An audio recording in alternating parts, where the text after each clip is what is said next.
Hello and welcome to the Cartoon Network. Today we are going to talk about occupation, but before we start, I call you to like, subscribe, and follow.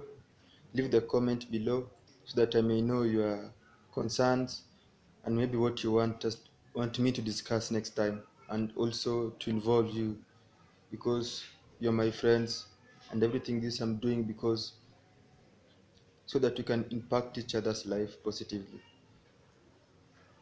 So the reason that today I'm talking about what I said about occupation is this. When we were growing up, some of us say that, okay, for me, when I grow up, now that time we're in lower school, so junior primary, we say that maybe when I grow up, I want to be a doctor, I want to be a teacher, and then we advanced. When we entered to high school, then education became very tough sometimes. You start saying that, no, for me, I want to be a nurse, I want to be what?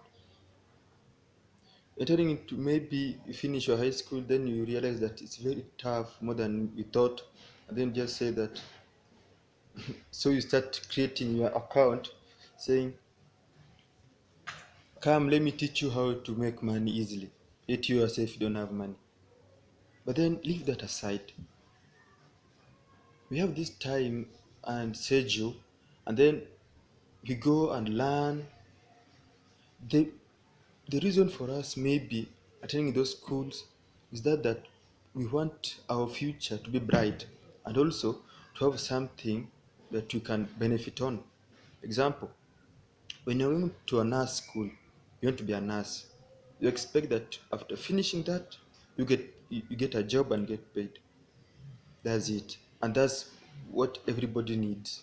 We need money to maybe to tend to our needs, to provide for ourselves. So there's this issue that me and my friends were talking about priesthood. This thing is not an occupation. It's not that if you go to a theology, you learn theology, you enter in a seminary, all those stuffs, you be employed. Or maybe if you're working, or maybe if you're a missionary, and then you go somewhere, you're going there to preach the word. It's an occupation. No, there's a call. There's a difference. Some of us see and think that all those priests, all those religious people, that is an occupation. So some of us are working hard somewhere, maybe in your high school, maybe in where you are. You're working so that one day you want to be a priest because first they were smart. Everything they want, they get paid, etc. But let me tell you, it's not like that. Maybe we admire their lifestyle because of how they wear or what they have, but then deep down, these people, it's not like that. These people suffer because imagine you're going to somewhere, you don't know anybody there, but then it's a call from God to go there and proclaim the word. It's self-willingness because if it were not for them, we couldn't have been maybe having these daily devotions, daily word, anything. These people, they're like the mouthpiece of God. They don't need to be paid. So if maybe you're there and you're thinking that you you want to be a priest or you want to be a religious person because you think that these people are being paid, no, you are wrong, you're mistaken. So every day, these are called for us. Every day when you're waking up, pray for all those people who are religious. Be it a pastor, be it a priest, be it any religion that you are in, be it, even if you are a Muslim, pray for your pastor, pray for your leader, pray for the imam. Those people need our help. They need us to strengthen them. Our prayers strengthen them. And then when they're strong, that's the that's the time they find a chance to pray also for us. They just don't wake up and then pray day and night, and then for you, you go there and then say, Father, priest, pastor, please pray for me. This is my problems. They will. They'll pray for you. But then after praying for you, please, even if you going home, have a time, pray for them. They need us more. The way we also need them to advise us, to give us anything. Also them, they need us. All of us, apart from them, even us, we need a shoulder to lean on. You can't just be standing somewhere and then maybe thinking that anytime, anything you need, anything you want, you'll get it freely. Yes, sometimes it happens like that, but think about those people who need us more.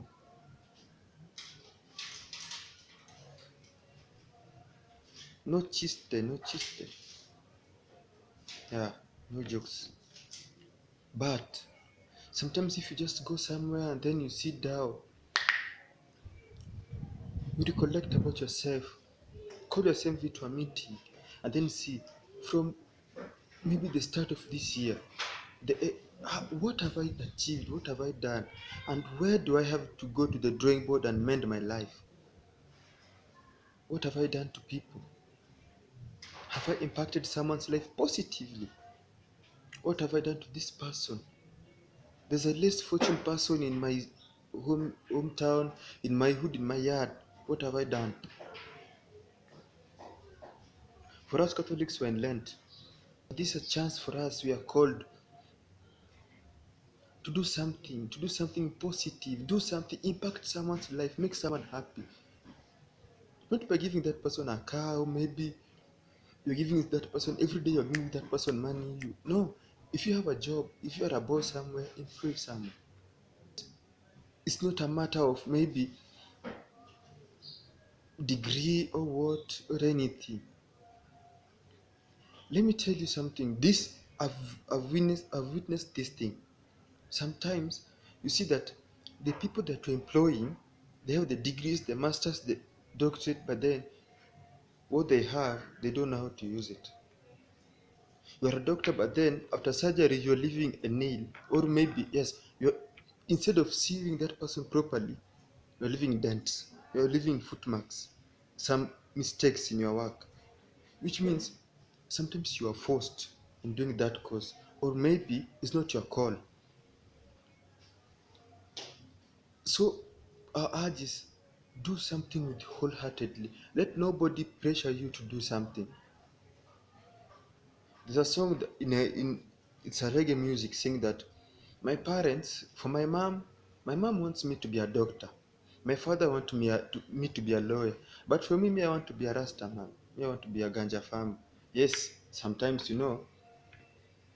it's not right, you know, to go against the will of your parents. But then sometimes knowing that what they want for you is not in you, it's not your wish, you can't do it.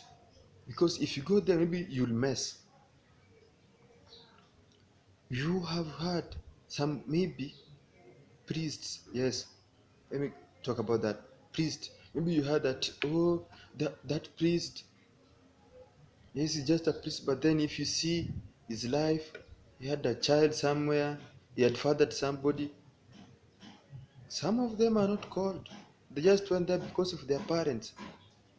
You have been an altar server, you have been serving, you have been an acolyte for more than 10 years. And then after finishing your high school, your junior high school, whatever, and then a parent tell you, my son, you have been there, you have been in that altar, you should not go out of that altar, so you are going to the seminary.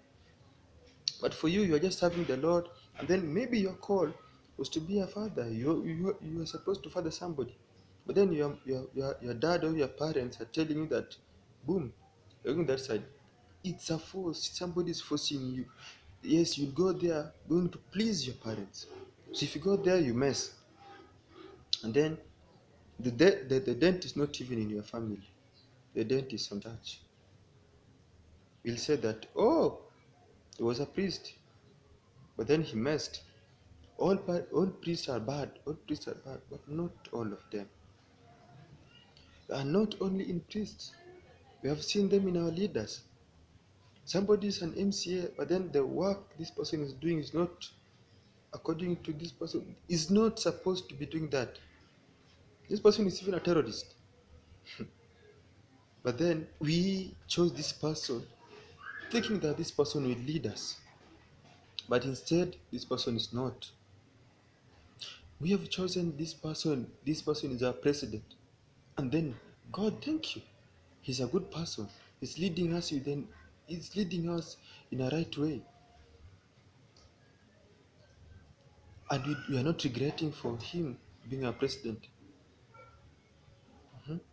But then for somebody, you are there, someone, you are a parent, but then day and night you're in the pub, you're drinking. There's a boy who was working with his mom, he was very little, and then there's a lorry which was passing nearby. Then it was carrying alcohol, and then there was that smell of alcohol. So the child told the mother, "Mom, I'm I'm smelling that dad is around. I feel that dad is around." And then the mother said that, "No, why do you say that? Your dad is not even around. Your dad traveled, but I can smell alcohol," which means the dad, that was the norm of the dad. Drinking, drinking, drinking until the child knew that the dad is a drunkard. But then he couldn't say that the dad is a drunkard because he didn't know, because he was very small. But then we should change our behavior. If you are called to do something, if you are a parent, be a parent. If you are, whatever you are doing, do it wholeheartedly. Give your best. Don't please anybody. If you are working, don't be afraid. Do what you wish to do. You remember that story of the talent? The people were given the talent by their masters, and then when the master came and then said that, "Where is yours?" Then the first one said, "Master, I multiplied yours. This is the one that I got. The second one, the third one." And then the last person coming and then said, "Master, I was afraid that you want to reap where I did sow. So I didn't work. I just kept your talent somewhere so that you get it the way it was." That one, and you know the consequences of that. The master threw him out to the den where they'll be gushing and grinding of teeth. But for us, we are given that example so that we may not fall into that step. We are not supposed to. Don't be afraid of doing what you wish to do or what you are called to do. If you're a lawyer, don't be bribed. I pray, please don't be bribed. Please don't be. Work diligently. The Bible tells us that, when John was baptizing people, there was a soldier who came and said, "And what about us?" Then John told the soldier this: "Soldiers and government officials, be contented with your pay. Don't go hiding somewhere and then taking what is not yours. Don't. It doesn't add up. You are a soldier. Don't go asking for people for money. Maybe they say kitu kidogo. Don't. It's not right. If you're getting 1,000 per month, be contented. Your Father in heaven will reward you, not by what you do, but by what you do wholeheartedly. But I'm not saying that if you're a thief, rob or steal wholeheartedly. No, you're not doing that thing. But what I'm saying that if you know what you're doing is right, you don't need somebody to correct you, or you don't need somebody to watch you. Work with no supervision. Work with no supervision, but because you know that what you're doing is right. So my urge today and my call today for us is, please, let's work wholeheartedly and let's not please others. Don't marry somebody because you're feeling pity of that person. Maybe this man or this girl or this woman, the family, the background is not well. Maybe they're perpetually poor.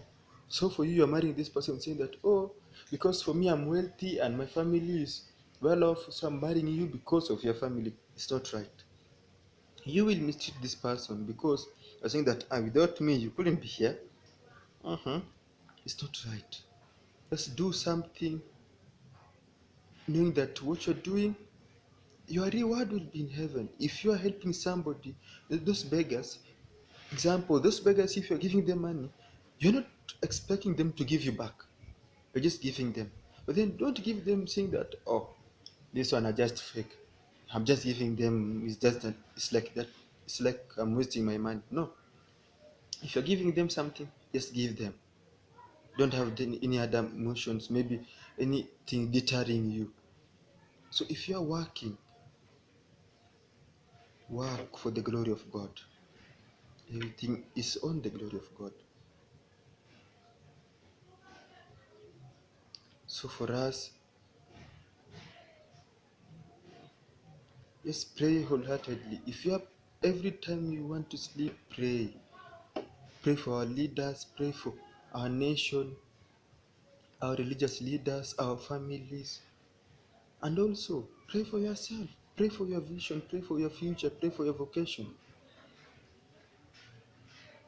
That's my call for today. Let's just be neutral. Do what you wish, do what is right, and your life will never be the same again. And don't live a life of regret. Anytime you're praying, pray through Ave Maria, our most loving Mother, Mother Mary. Mother Mary of Guadalupe will always guide us and protect us. En nomine Padre, el Figlio e dello Spirito Santo. Amen.